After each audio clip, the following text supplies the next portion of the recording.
Hey, alumni, welcome to InterVarsity World Changers, the podcast celebrating God's world-changing work in and through InterVarsity alumni like you.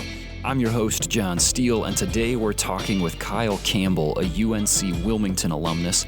And Kyle has a story about changing the world with Jesus through some risky corporate evangelism with both coworkers and senior executives in the different jobs he's held in the world of finance. Thanks for tuning in and enjoy Kyle's story. Kyle, welcome to the podcast. Thank you for having me, man. I'm really excited. I'm so glad that you're here. I'm really looking forward to jumping into your world changer story and to hear just the ways that God's inviting you to partner with him in the work that he's doing. Before we get there, though, Kyle, would you just give us a little bit of an introduction, help us get to know you? Yeah, so my name is Kyle Campbell. I am 31 years young. I feel like there's some dog years thrown in there. 31 seems a little light, but I feel much older than that. I first came in contact with InterVarsity going into my sophomore year of college, what feels like a lifetime ago. My twin brother is actually on staff with InterVarsity. The groomsman at my wedding is also another staff member, and everyone else at my wedding is part of IB. So at least in some way, shape, or form. And so I've had an incredible impact from them. Currently, in my world, I have some fancy title at a really large company, but basically I'm a numbers guy. I help our company buy other companies. I lead those transactions. So I just quarterback mergers and acquisitions for different firms. So I'm in the financial space, very, very corporate finance, all the stuff that you see on the TV shows, most of it's true. So yeah, that's kind of me in a nutshell. Well, I'm looking forward to digging into that context in particular and some of the stories that you have to share. Before we do that, I mean, you said you met InterVarsity as a sophomore.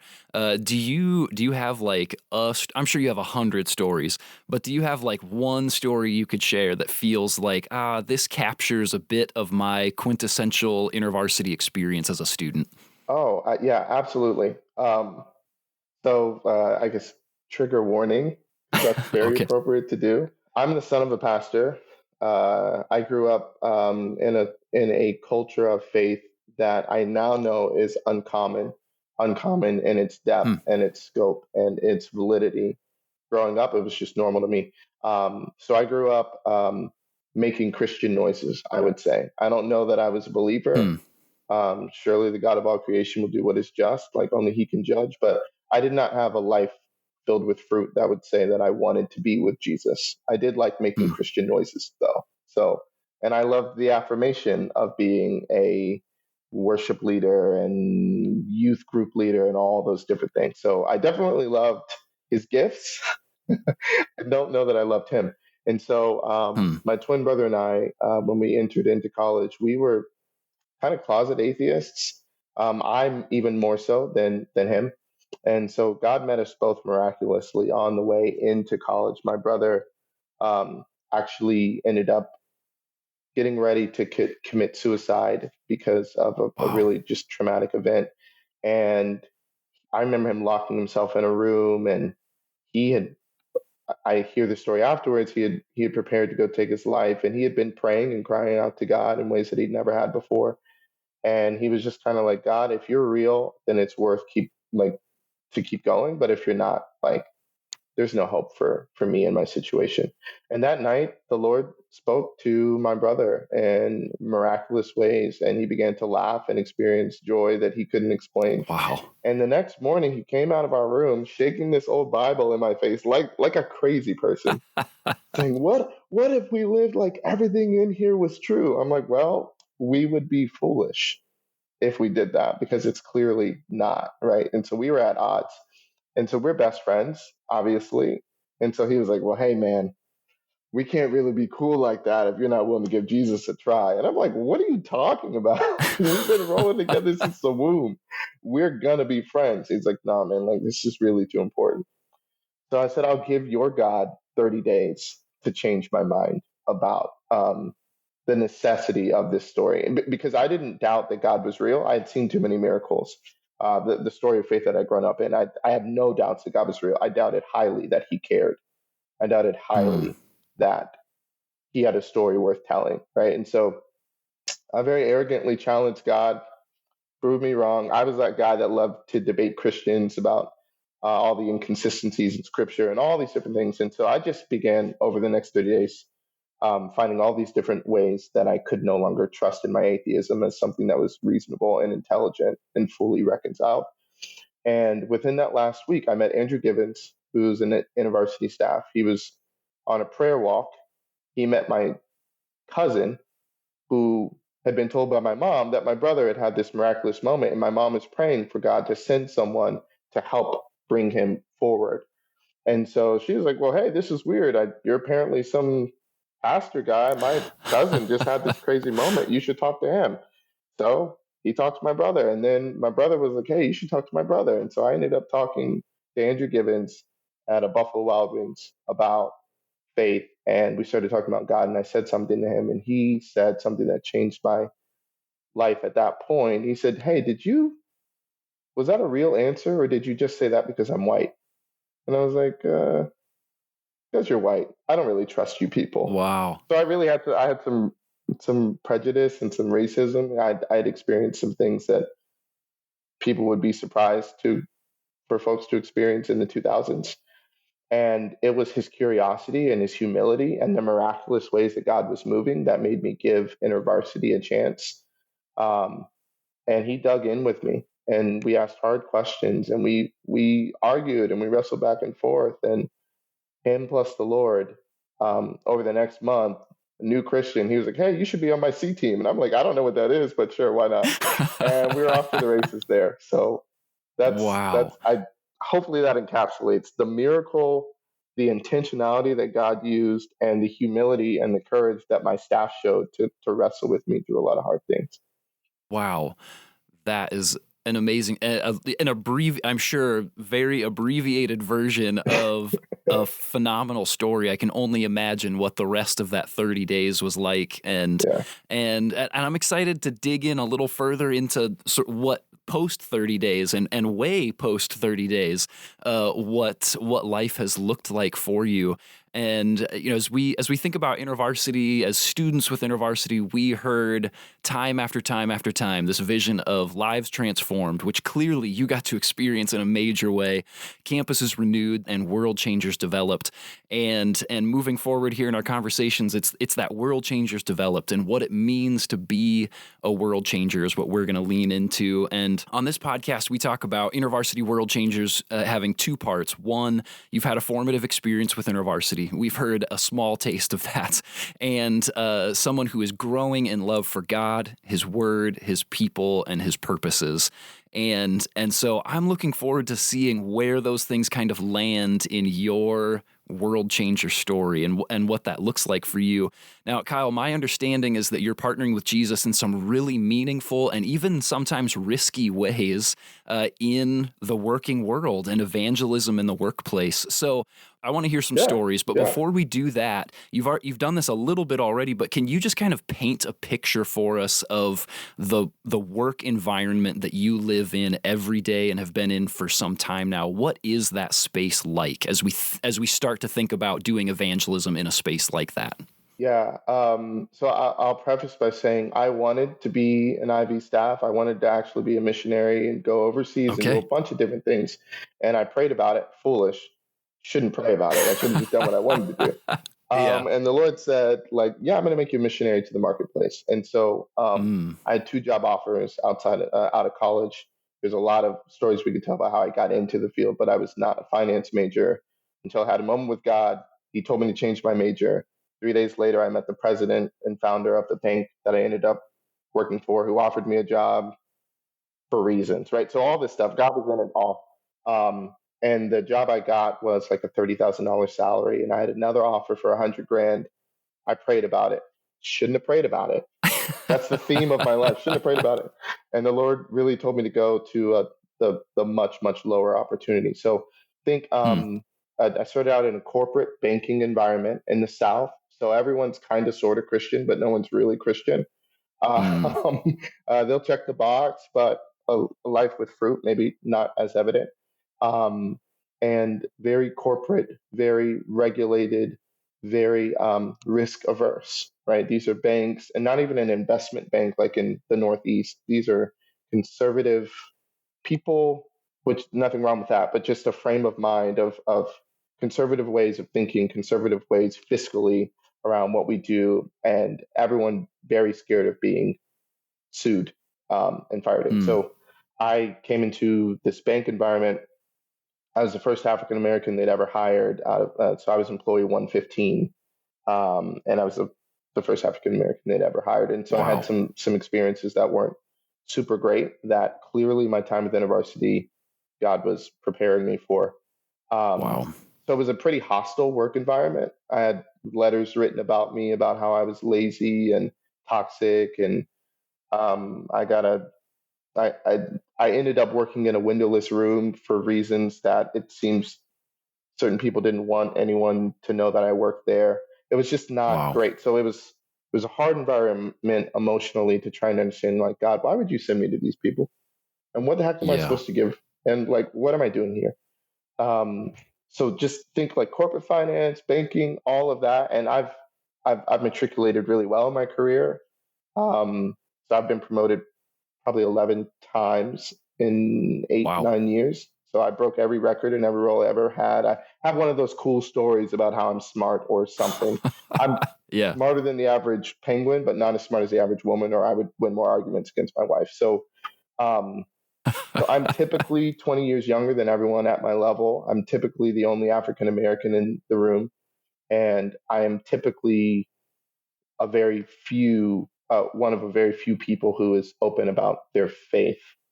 Um, so it's not the most encouraging environment to try to evangelize in. Yeah. And I mean, and it sounds like even outside, even if evangelism wasn't a part of the equation, already not the most hospitable environments that you've been operating in since the beginning. Yeah, yeah. So it didn't feel like real missionary work when the Lord told me I couldn't go and do something else. But about a year in, I was like, oh yeah, I would love to go to people who maybe don't hate me. But that's often the work of mission, right? I mean that reality just adds a whole nother layer to, I think, to the conversation that we're going to have here. So pushing pause on sort of professional life in those spaces, but knowing that we're going to be stepping into what does it look like to share Jesus, a Jesus who loves these people who hate you, in this professional environment. Before we dig into that part, like I just want to think about evangelism itself for a Yeah. moment, and at like your history with evangelism. Like where did that value start to develop for you? And can you and do you have a story of like, can you think back to the first time that you ever shared the gospel with somebody? Yeah. So I would say the idea of evangelism was strangely foreign for me until InterVarsity. There's a It's another podcast. We could get into some of the sociocultural things that make differences in the way that we express faith in traditionally black churches versus maybe predominantly white churches. But Sure. um, I'd never really heard of evangelism. I heard of evangelists, people who came from Mm. another church, came and preached, but the concept was kind of foreign as far as like, well, what do you do? And so that was a little weird. I didn't have like a huge background, but I had a lot of background of faith and a God of miracle, and my mom stopping strangers in the mall and being like, "Hey, the Lord told me you had an abortion 20 years ago and you've never forgiven yourself. He Wow. told me the name of your child, and he told me to let you know that he loves you. You can come back home." And my mom's hugging this random lady in the mall, and she's crying, and my mom's crying, and I'm sitting there like, man, we were supposed to go to Toys R Us. Like, what are we doing? Because that was kind of normal. So now in retrospect, I get to understand how unique and incredible my upbringing was. I wish I had understood the value of it when I was in it. So I had this sort of foundation that if you did love Jesus, the works of Jesus were supposed to be displayed in these really miraculous ways, but also this idea of like, well, you don't really talk about your faith to people. That's just something we do at church. And then if you're special, if you're one of God's special people, and you're super extra gifted, then you can also talk to people outside of church. Okay. So my first time evangelizing was a bit of a crap show. And my friend, who is now a Christian, but had grown up atheist and has been my friend since seventh grade, he's actually now a Christian because God healed him of cancer. Again, miraculous stuff. Wow. But he poked a lot of holes in everything that I was saying because I was parroting things I didn't believe in and just kind of just saying stuff without really investigating. And he poked in and he started me on my way to becoming an atheist. So my first my first evangelistic moment was not great. Post IV, it was really incredible. Our staff, we went through a whole season of kind of evangelism, and the first 30 minutes of our large group time was like a word and scripture study, and the last 30 minutes where we go out on campus and we tell people about the good news we just learned and Wow. pairs. And it was scary and it was weird, but God showed up in miraculous ways. And so I learned early on that God doesn't need much. He just kind of needs a yes. Hmm. So these sort of two very different timelines of evangelism here, of, you know, talking to a buddy who's who ends up poking a lot of holes and it just does not go well, and really sets you down a course of like, oh wow, maybe I don't actually believe these things, and then with InterVarsity and having some really solid training and opportunities to go do and try and to see the Lord show up, even if you aren't bringing much with you. Yeah. I mean, so then let's take those experiences and now move back into the professional setting. You're in this, I mean, talk about not having much, that you've explained that you're talking to people that like literally hate you and are doing things to put you into a space where they like can try to interact with you as little as possible and not make you a part of what's happening in the room. What does this look like then at work when you bring evangelism into that space, that kind of context? How do you navigate it in that setting? Yeah, that's a good question. I would maybe start by saying, at least in the philosophy that the Lord has impressed upon me, evangelism is an internal work first and an external one Mm, second. And so much I would say of the beginning of my evangelism at that space was wrestling with bitterness and hate for people God was telling me to love. And I really needed to, I thought I had done a lot of work in that. And I didn't find out until it was time to go and spread the good news to people who I didn't want to have it. It was very much a Jonah thing. Like, man, I don't even want to, God changed my life. I don't want him to change these people's life. Like, yeah. they can have it. Right. So it Wow. started there. And then from there, it turned into challenges for myself, things that I thought were low hanging fruit enough that I couldn't make an excuse for why I didn't do it. So it just started Mm, with, okay, I don't know where to start. So I just have to start somewhere. I'm going to pray. So I set myself 5-minute calendar invites 3 times a day to pray. So on my calendar, it's 5 minutes. How do I can't just say, oh, I got too busy. yeah. And I would pray and specifically ask God, if there's someone you want me to talk to, if there's someone you want me to speak to, if there's something you want me to say, make it so clear that I cannot lie to myself about it. And I'm just going to spend this 5 minutes at my desk waiting. Um, and that was the most terrifying 15 minutes of combined of my day every day, because I was terrified that God would really speak to me in some way that I couldn't. And sure enough, slowly people would come to mind. And I'm like, okay, what is that? What do I do with that? And so it started out with me inviting people to lunch and just sitting down with them and asking them really 2 questions. So, one, what are the 3 most important nouns in your world and why? Person, Oh, places, or things. Um, they share theirs. I share mine. It's impossible to tell my story without Jesus. yeah. And so it's an easy way, like that's not pushy, of letting people like know, like, this is what I'm all about. The only reason I'm here right now is because I really feel like God wants me here, right? And so that, and then the second question was, how can I be praying for you? Because I think it's Mm, really arrogant for me to pray for you in private, and I don't even know what in your life you need. So if I were going to pray something that would prove to you that God cares, what would I be praying? And those 2 simple questions seem to yield way more fruit than I thought they possibly could.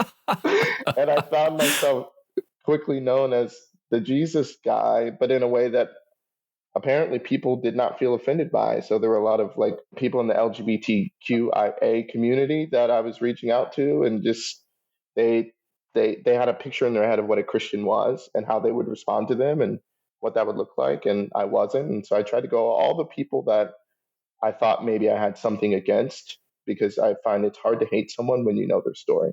Hmm. And so that's kind of what it looked like in the beginning for me. I love that it began not with this sort of forceful act of, okay, where are the places that I can just make it clear to people that I follow Jesus and I think they should too. That, it wasn't this sort of forcing something onto somebody else for the sake of standing up for what you believe in. That's one of the things that I grew up hearing all the time is you got to stand up for what you believe in. And it's like, no, you actually kind of sat down for what you believed in during this time. You sat down for those 15 minutes a day, 5 minutes, 3 different times a day, and saying like, okay, who do I need to pray for?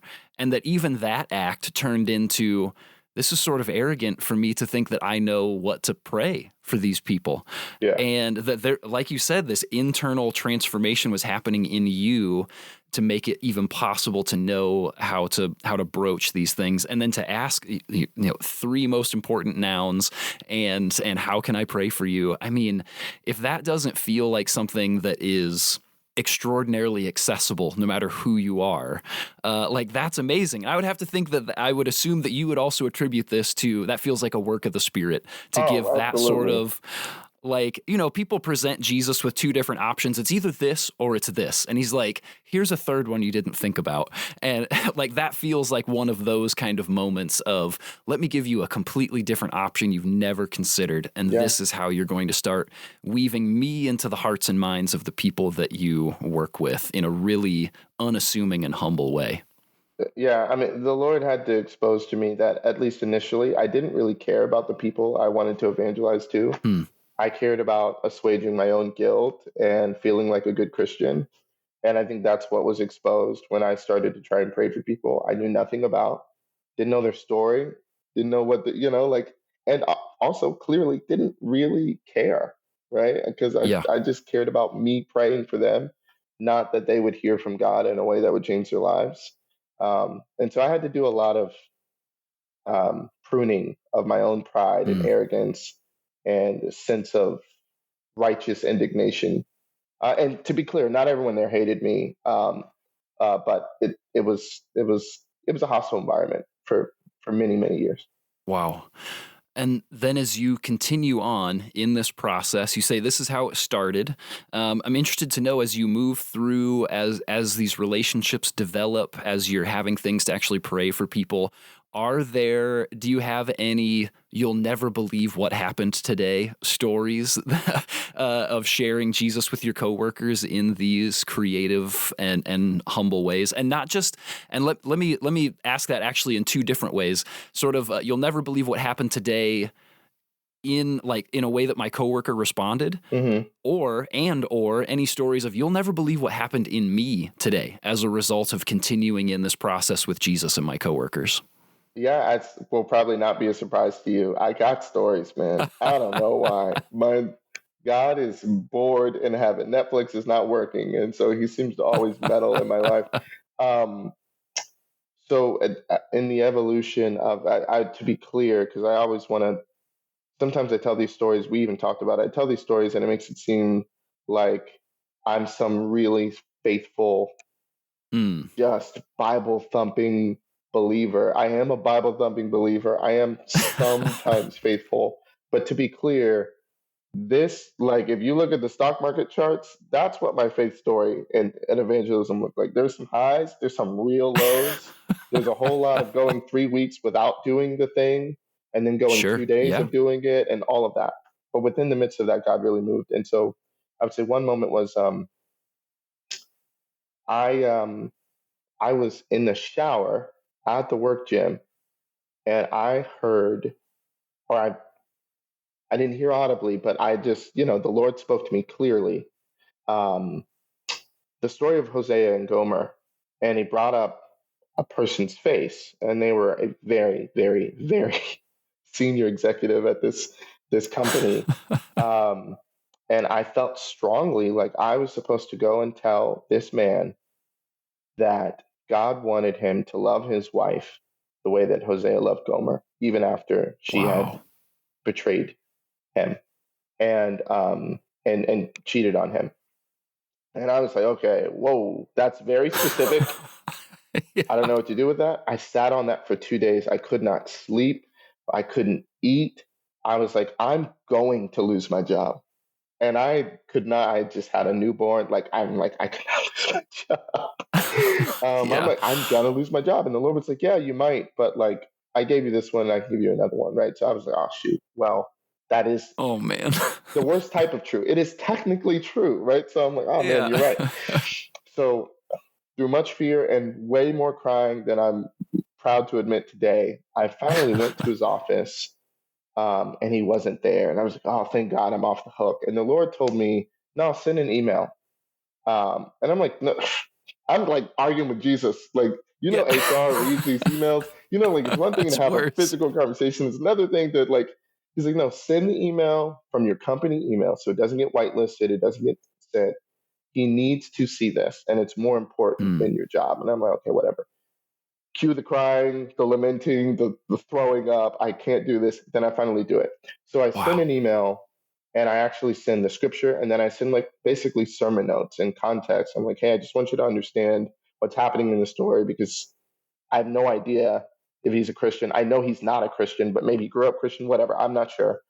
And so I actually sermonize the whole thing and say, hey, I strongly believe that God is telling me that your wife did something that you cannot forgive, and he's asking you to love her the way that Hosea loved Gomer. And that's all I got. But if you would like to talk about it more, I'm open. And so I got an email back that said, meet me at my office at 7 a.m. tomorrow. Company opens at 8, right? So I'm like, oh, shoot. So I meet with him, and he's like, let's go outside. Let's walk at the lake because some of the things I need to say to you, I don't want any recordings for. And I'm like, oh, shoot. I'm going to get cursed out and fired. We walk out to the lake, and he just breaks down crying. Wow. And he says, I have no idea how you could possibly know what's going on. I wasn't here yesterday because I was looking for another house because we're going to separate. And when you're that rich, you just buy another house. So apparently, Lord, make it my portion to be that rich. But, and so we began talking. We walked circles around the lake for an hour talking about what was going on. And I shared the gospel with them. And I was like, hey, I'm going to say something to you that's maybe a little countercultural. I don't necessarily care about your marriage.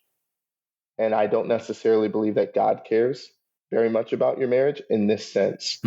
If you have to lose your marriage to gain a relationship with Jesus, it's not even close.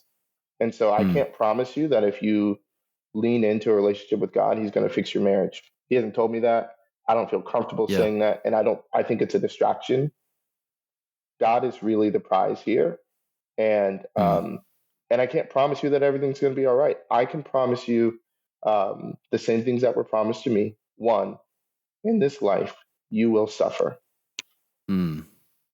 And two, he will be with you. And him being with you will be better than if you had never suffered at all. And that's the only story I can tell you because that's the only story I know. And so I think God wants to meet you here in this thing. But because he was like, well, so like, because I really want to fix this. I really want to make this work. And I'm like, yeah, we can do that, but you won't be married in heaven. And so there's limited usefulness to your marriage here. Its utility is primarily to, one, show you how hard it is to love, and then marvel in the goodness of God that he loves you in all the ways you don't love your spouse and your spouse doesn't love you, right? But all these different things. I was just like, no, that's not it. And so that was kind of shocking to him because he was like ready to jump on the Jesus train if Jesus would fix his marriage. And I was like, there's a lot of married people who don't have anything to hope for, just like you. So that turned into a string of bi-weekly walks around the lake talking about Jesus. And he never came to faith. I know that he sent the message to his wife. They prayed, they cried, they went to church for the first time in 20 years. I suspect that God is still doing work there. For the Yeah. next 3 years, he would reach out to me and we'd have a morning meeting around the lake. And so I don't know today if he ever made the final decision, but it was a moment that I know there's nothing in me that could make any of that up, and nothing in him that could say, "Yeah, sure, you're 20 years younger than me, talking about Jose and Gomer and forgiving my wife." And to be clear, I don't even know if it was infidelity. I just know that it was something that felt that big. But yeah, that Yeah. would probably be my "you'll never believe what happened today" story. That is a mind-blowing story of just fearful faithfulness right there. I mean, that it feels like from the beginning it was sort of a fighting tooth and nail, Lord, no way, like not a chance. Yeah. And then to be prompted, I mean, face to face, doing this at all seems terrifying, but to then be prompted, now put it in an email. It seems like, are you kidding me? Of the things that you don't do over a written medium, it's breaking up with somebody, and it's this. Yeah. I broke every rule there. Yeah. Yeah. But then for it to just meet in that moment, say like, okay, let's talk. I need to talk more to you about this. But also, one of the things that I really appreciate about that story is that you actually don't know how it ends at this point.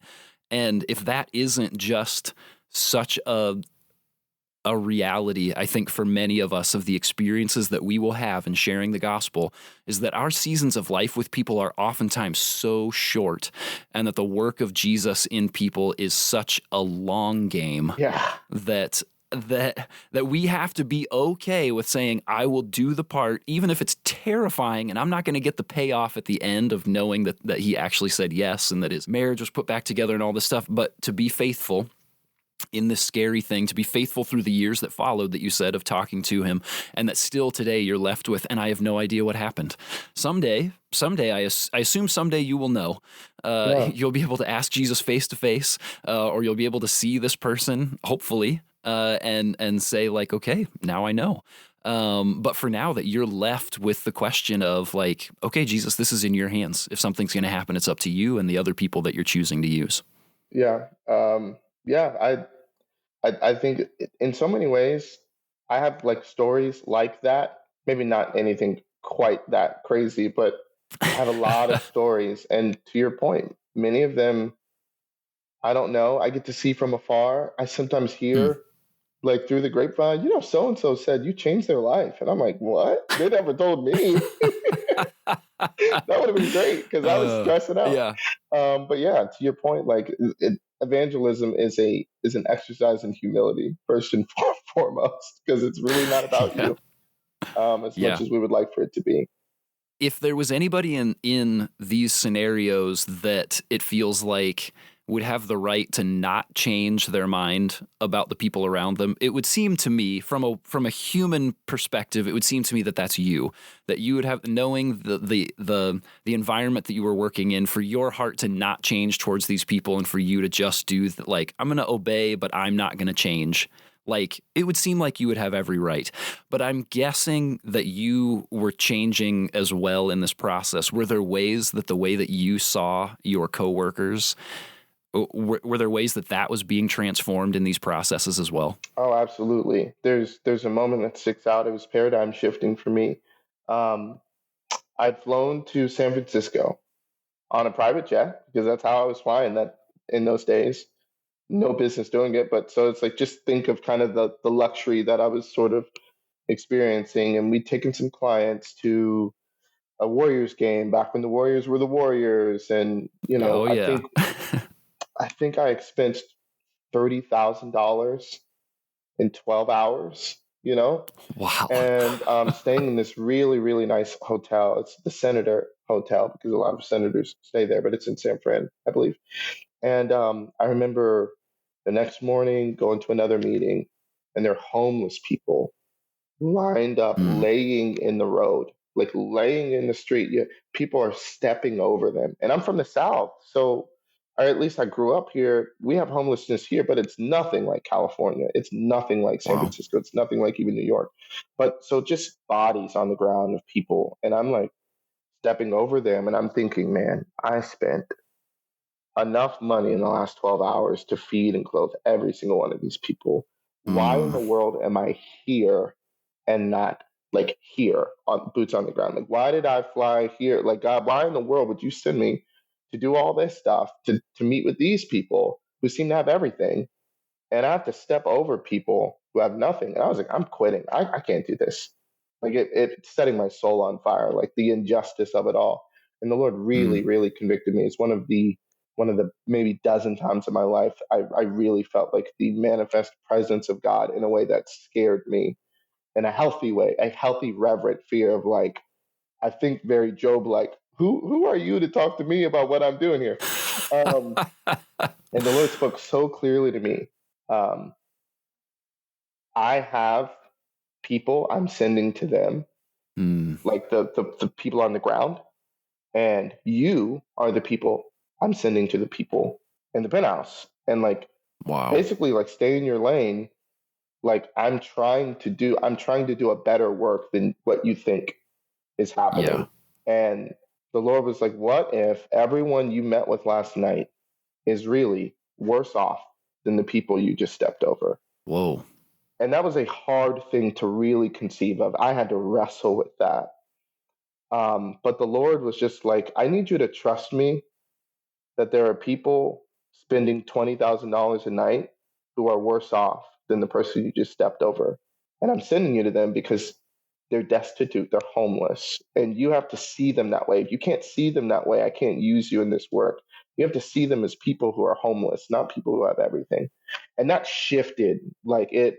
And I started to see and Wow. also see opportunities with people where I'm like, well, that is interesting. Why would a woman in this situation with all of this wealth and all this beauty, why is she so alone? Hmm. Well, there's a story there, right? And Yeah. if you would ask, you would find out she's barely making it. All the money in the world, barely making it. And so it became my own ministry. The Lord really evolved that sense of like meeting people with a lot of resources who were destitute and really and honing that sort of sense of like where are they poor? Like where are they hungry? Where are they needy?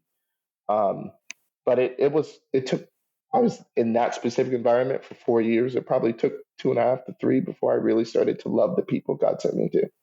I'd have to imagine that paradigm shift creates a new level of compassion.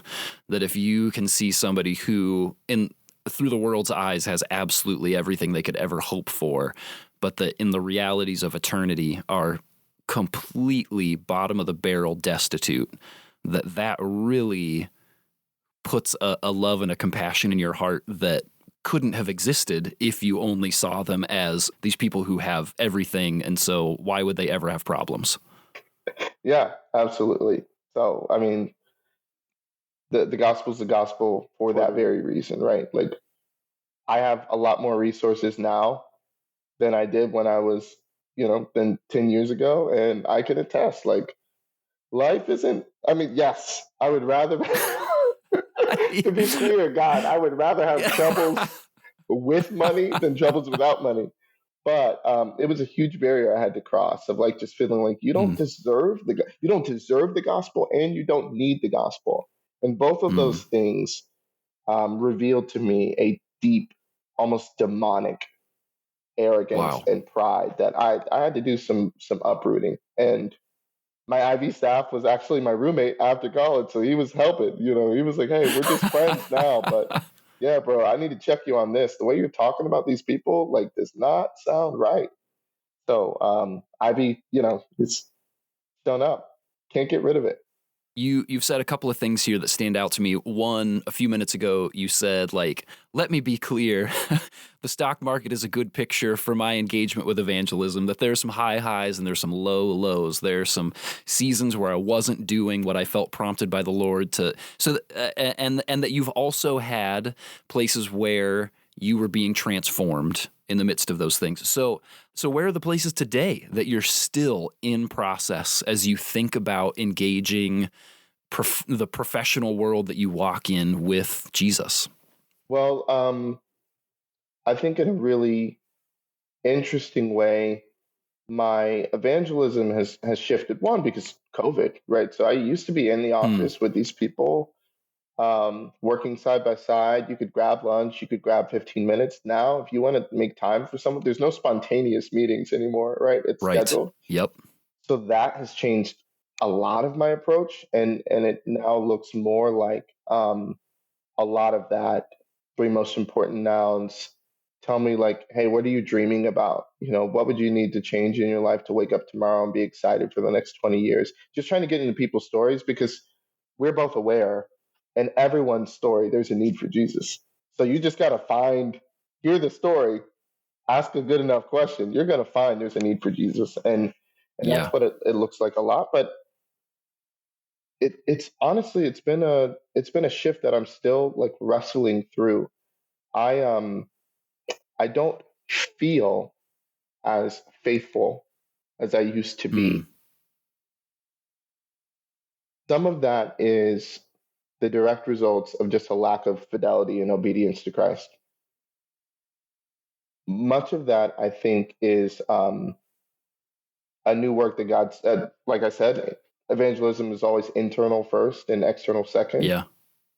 COVID revealed to me that I had done so much evangelistic work in my workplace, and I had basically abandoned my wife, abandoned my children. Hmm. And so the last 2 years have been a really primarily a story of a new evangelistic work to my first responsibility.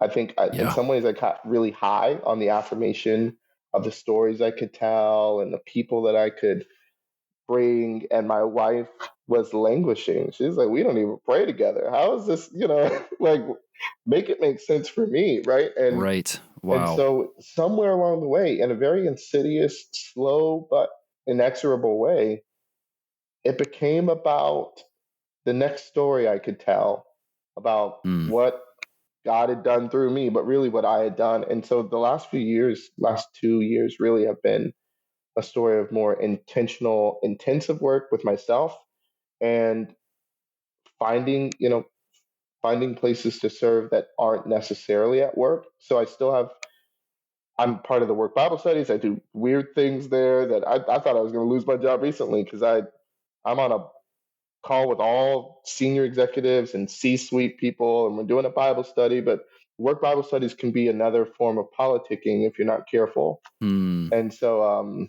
I kind of shared vulnerably that God had healed me of addiction, and just talked about that journey of addiction and the struggle and all of that. And I was like, oh, shoot, I should not have said that to people who are going to decide whether or not I get promoted, right? Or at least I didn't want to say that. But the Lord was prompting me, like, hey, like, I can get you promoted if I need you promoted. He's shown me that, Yeah. right? So at some point, if people are going to see that there's a real God, they've got to see the evidence of his work in real people, right? Who have Hmm. real problems, who don't just show up every day and get everything done. But it's still a story that I think the Lord is telling. Everything is shifting for me. So I don't have the same sort of stories though, and I certainly don't have the same amount of intentionality. Um, I'm in the process of praying through what that looks like, and also trying to get comfortable with what it doesn't look like anymore. I do like coaching for men, primarily like therapeutic coaching, and so a lot Okay. of like the great stories that I could tell are private and confidential. And Yeah. so, it's like it's not my story to tell, but I know the Lord's doing it, and so it's Hmm. it's new. It's That's a bad answer. I'm sorry. It's a long answer to a short question, but still something I'm developing. No, and what I love about that response is that this is a matter of faithful obedience. It's easy. This episode is about like risky corporate evangelism or something like that. And to say here towards the end of our conversation that that's still a part of my story, but the Lord is actually broadening my scope. of the places that he's calling me to lean in. And I still have stories, but the ones that he's giving me now are ones that I can't tell. And like, there's something really cool about that juxtaposition right there for me. And for us to say, like, yeah, this is one of the places that historically God has invited you into this space. And it doesn't mean that that's the space that he's going to keep you in the same way, that maybe there are new opportunities and new places that he's inviting you into his world changer work. And I love that that is where that question took us. So I think that that's really cool. Kyle, we've touched on this a number of times already, so I don't think I have to ask you this, but I'm going to just pointedly ask it anyways. As you look back on your time as a student and the other ways that you've engaged with InterVarsity since being a student, I mean, are there formative threads that you can see that, like, God was transforming me here during this space and time with InterVarsity to prepare me for all of these spaces that I've gone through since then? Yeah, absolutely. I mean, some people, InterVarsity was a good time in their life where God was just reinforced some things, and I praise God for that story. InterVarsity for me, I would be dead today. Hmm. You know, I was suicidal. Um, I was deeply depressed. I half the reason I wanted to be a missionary once I became a Christian was I wanted to go to northern Sudan. I wanted to go wherever they were killing Christians because I really believed genuinely that the greatest gift I could give God was a death on a cross. Like I was like, bro, like I'm not good enough. Wow. You can't really use me for much, but I have a high pain tolerance because I've suffered a lot and I'm willing to give it all up. Right. And so like even that was God protecting me from a really insidious quasi Christianity that I'm not worth living, so I might as well die for Christ. Like I want to give my life up, not have someone take it away because of my unaddressed trauma. Um, but all of that was exposed in InterVarsity. All of that was and clearly exposed in Lectio Divinas and in Scripture Times and even in like my story of addiction. Like I'm not gonna cry. Woo. The air conditioning. It's crazy in here. I gotta turn that down. Absolutely. But I came into college hating white men specifically Hmm. because I felt like they hated me first. I hated God because I thought God was a white man and I didn't have a concept of a white man who loved me Hmm. and didn't want anything other than me to be a really good servant or to dance for him in some way, shape, or form. And God sent me the whitest of white men in the universe, Andrew Edward Givens the fourth. Now, my mom has a picture. If you go to my house, you'll see graduation pictures of 5 people, even though there's only 4 kids. It's me and my 3 siblings, and a picture of Andrew Givens right there next, right? Like, so he's family. But That's awesome. there was a story that God was trying to redeem and show me that there were men that I thought could only ever hate me, and so I hated them back preemptively. Um, that loved me, and that changed. I only work with primarily older, white, like conservative men, people that maybe folks would think I shouldn't be able to love, but I love the people I work with, and I'm Hmm. a story to encapsulate it. Which I'll be brief about. I promise. Essentially, I was struggling with an incredibly deep porn addiction. I'd experienced Hmm. some childhood trauma. I was molested. I was hiding that from myself. I was having nightmares about Wow. it, convincing myself they were nightmares, not memories, all that stuff. Um, it came up in a moment of prayer. Um, Someone else, like we were doing a prayer time and InterVarsity, someone's like, I feel like the Lord is saying like something happened to you when you were younger and you don't want to talk about it. I'm like, what? No, nothing. Me? Never. Either way, I had all of these different things. I was struggling with my sexuality. I was struggling with this deep, deep, deep porn addiction. Sorry, I should have trigger warning that. Um, Failing the fight 30 to 40 times a day, just Wow. addicted to my bones. And I thought there was no power in heaven or hell that could rescue me from what I was in. And one of the nights that God met me in InterVarsity was the Lord told me that He wanted to heal me of that addiction. There's been stages of that. I'm like pretty fully. I'm in active recovery now, but it's been great. But I was struggling. I went cold turkey, and I had the same sort of withdrawal symptoms that a heroin addict has: shaking, headaches, throwing up. I was sick. And my co worship leader, small, 5'4", from Nowheresville, North Carolina, good old, just conservative, whitest white kid. I called him at 2 a.m. and I said, "Man, I don't know what to do. I feel like I'm dying." And he Hmm. knocked on the door about 15 minutes later, and he laid in the bed with me all night long Wow. and held me. Now, at this point, you can't tell. I used to be athletic and handsome. So I was on the track team. I was an Olympic power lifter. I was like 220 pounds of like solid muscle, and he's this little tiny 5'5", 130 pound soaking wet dude.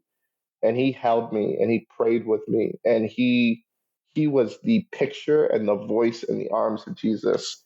Wow. And it was like this paradigm shifting thing. I'm like, whoa, we have nothing in common except for the love of God, and somehow that is more than enough. And it was like, whoa, I have too much evidence now that there are people that love me, that think I'm worth comforting, that see me as something more than what I've been showing, right? And so, again, a long story for a short answer, but I mean, the threads that God was weaving in my time in InterVarsity are things that I still think about, I still weep about, I still cry about. And he was one of my groomsmen. Another one of my groomsmen was a white guy I met who we had an altercation, and he said some stuff he would get canceled for saying today. And 2 years later, we met in a Bible study, and he apologized to me, and I apologized to him, and it was a story of reconciliation, and Wow. all of that I learned at university. Oh, Kyle, that is unbelievable. I mean, the only thing that I know to say to those stories, that response is like, man, thank you, Lord, for choosing to do those things. And InterVarsity is this tool that Jesus has chosen to use, and thank you, Jesus, that you chose to use InterVarsity, and that we get to be a part of that, even to this day as alumni, and that is absolutely amazing. So cool that we get to do that, and I'm so glad that I get to hear those stories from you. Whether it's related to evangelism in these spaces or just obediently following Jesus, whatever it might be, do you have a word of encouragement for other alumni like you who are in this process of sorting out, how do I partner with Jesus in my context? Oh, absolutely. I think the word would be that you cannot overestimate what God can do with a yes. Like, Hmm. sitting on the couch today, years removed, months removed from some of these different stories, it can sound so simple and powerful and faithful and obedient. And we've talked about it a little bit, but the real story is, what could God have done if I had said yes, even 40% of the time that he asked me, right? Yeah. The stories that I tell are a highlight reel of me being faithful 30% of the time to what I knew I Hmm. should do. Um, I get to tell great stories and preach sermons every now and again, and the reality of what it means to walk with Christ can really get lost in the telling of the story. And so I would say, as an encouragement, dare God to use your worst yes to change the world. Like, dare him, Oh, because he will. Say that you're going to pray for 5 minutes, pray for 15 seconds, say something to someone you didn't even think, and just see. Because, we could say it all sorts of different ways. God draws straight with crooked lines, whatever.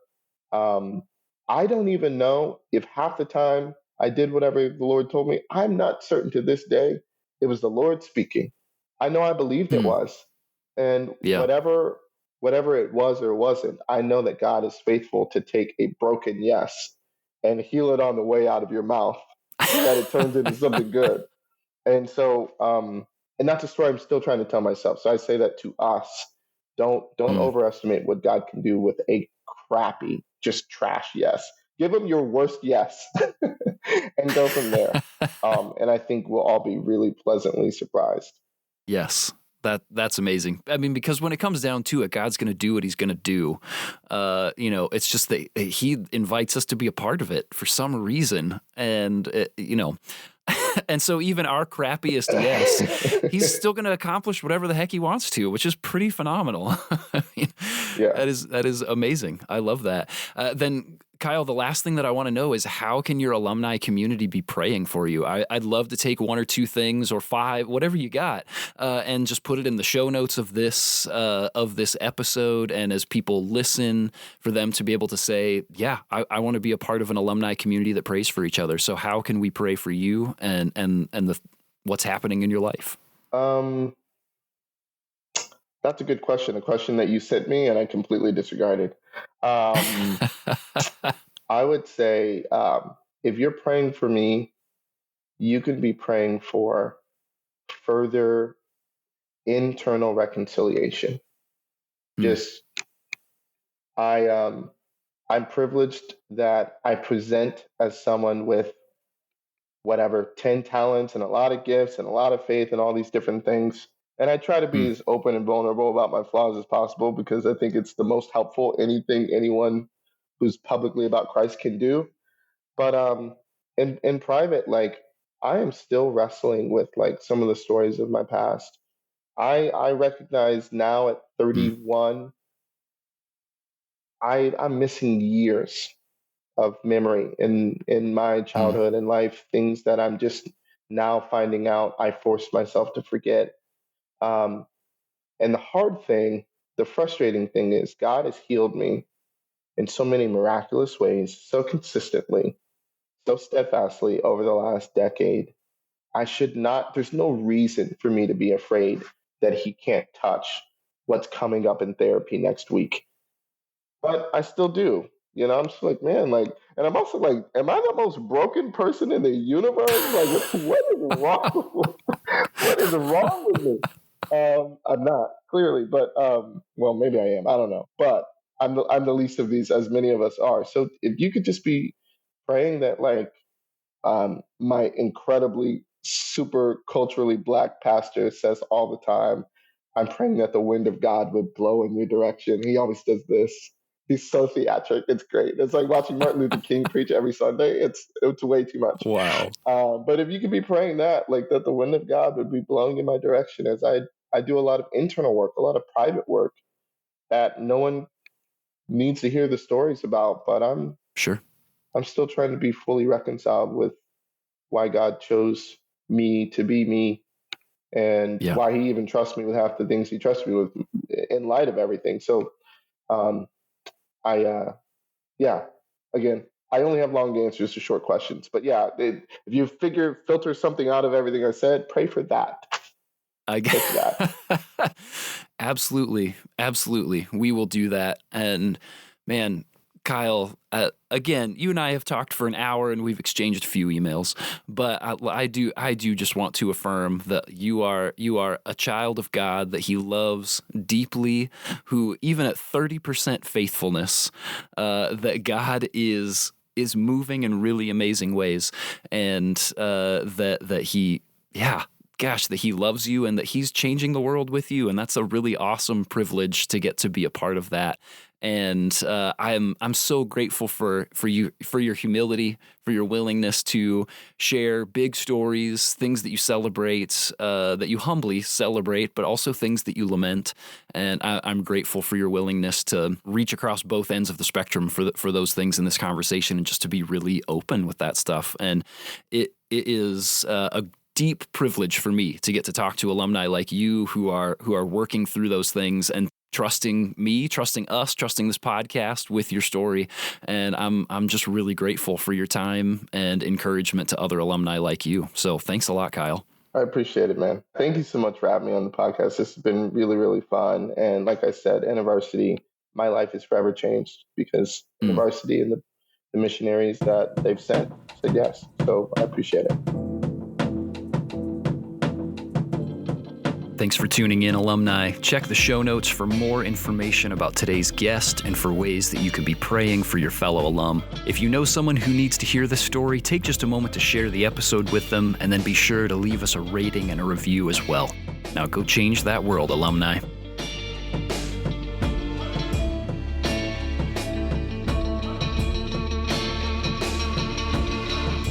Thanks for listening to InterVarsity World Changers. This podcast is brought to you by the InterVarsity Alumni Relations Team, hosted and produced by John Steele, production assistance by Mike Santera, and our theme song is Crazy by InterVarsity alumnus Andy Minio.